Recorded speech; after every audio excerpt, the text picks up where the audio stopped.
Fine settimana ricco di appuntamenti importanti per lo sport agrigentino e che riguardano in particolare le squadre di calcio dell'Akragas e quella di pallavolo maschile Fortitudo. Arrivano infatti gli appelli ad essere presenti in massa per sostenere le due squadre. Per l'Akragas Calcio quello dell'assessore Costantino Ciulla, che afferma come allo stadio Esseneto domenica 15 maggio si disputerà la finale playoff del girone A del campionato di eccellenza, che vedrà per l'appunto l'Akragas affrontare la Don Carlo di Misilmeri.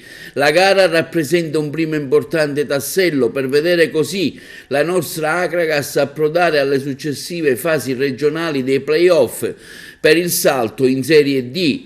Ciulla continua dicendo: per questo a nome mio e del sindaco Miccichè rivolgo un appello a tutta la città e ai tifosi agrigentini a spingere e supportare la squadra che si è resa protagonista di una stagione interessante ed entusiasmante.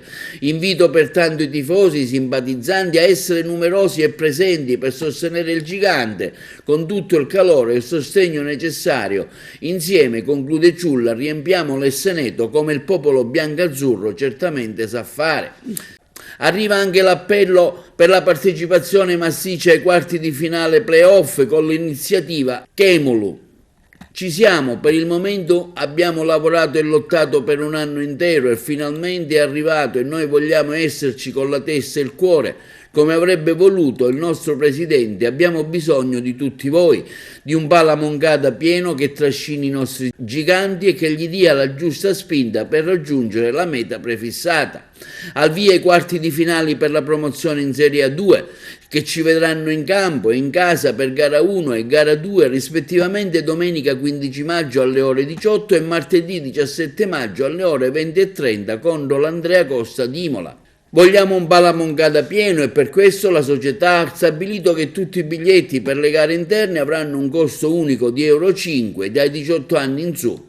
Per gli under 18 l'ingresso è gratuito dietro l'esibizione di un documento, quindi i biglietti saranno disponibili in prevendita online a partire già da oggi.